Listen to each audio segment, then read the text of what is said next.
So after we've actually saved Millennium City in the crisis that we started with in the tutorial, one of the things that we want to be able to do, you go all over the world. You immediately then leave to help with the crises in Canada or in the Southwest Desert.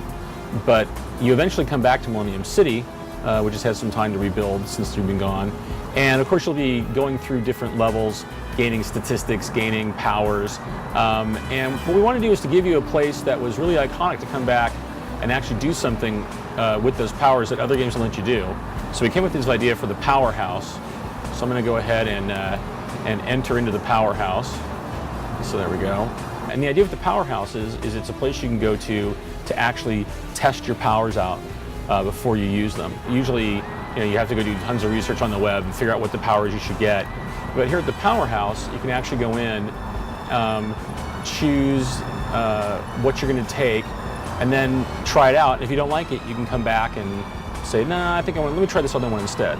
So the really nice thing is you get to build up all these different things. For example, if I want to go in here and get some travel powers, one of them we talked about before was Earth Flight. So I'm going to go ahead and grab that one, get all the information on them. So now I can buy that. Say, yep, give me that. And now it actually looks to see what kind of, what I'm standing on. So when I use it, you'll see that it actually makes it's built out of like concrete, right? Kind of representing that it came out of the floor there.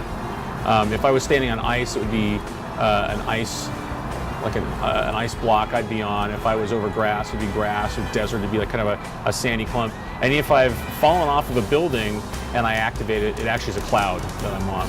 Another thing that you're going to be putting points into are specific characteristics. And so these are the super stats that you get to add. There's also talents. Talents are basically like smaller packages of statistics, right? So I can go in here and say, oh, my guy's a bodybuilder. So it's going to give me some endurance and some strength. Okay, cool. So I've done some bodybuilding. I can say, oh yeah, my guy was a boxer at one point, so I'm going to get some more strength and health.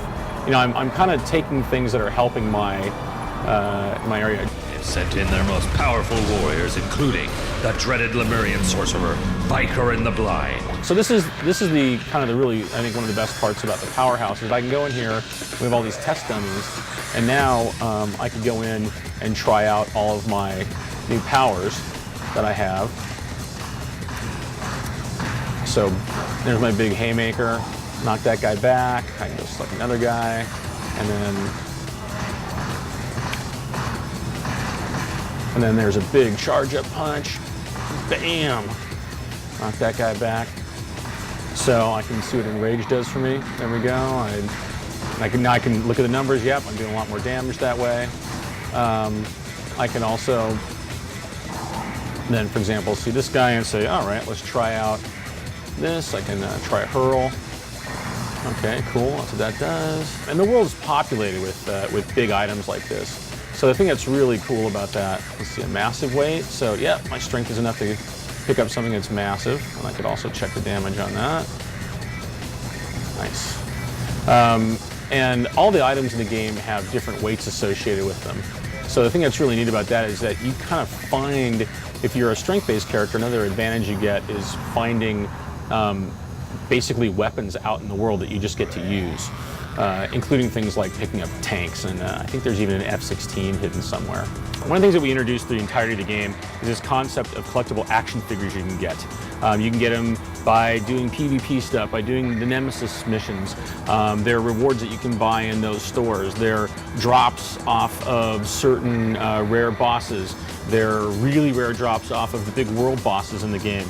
And basically the whole idea is that you get these devices that let you then summon up your own cool little pet that follows you around. And depending on what kind of pets they are, none of them start with combat advantage. But later they'll get things like emotes and they can talk, and then after launch we'll probably come even with some that do little things in combat. And there's something I think like about 120 of these in the game that you can unlock and get. And I can give a talking to my little guy here. Obviously he's been very bad. My hair's a little upset about that, but I just like the fact that you can really go and earn all these just by playing the game and eventually just amass a huge collection. I got this. Champion en route. So that's kind of a inside look at where things are with Champions Online. We're starting our open beta on August 17th, and we are everywhere in the US and Europe on September 1. So pretty exciting times for us, and we're really excited and hope that we get a lot of people to come out and save the world with us.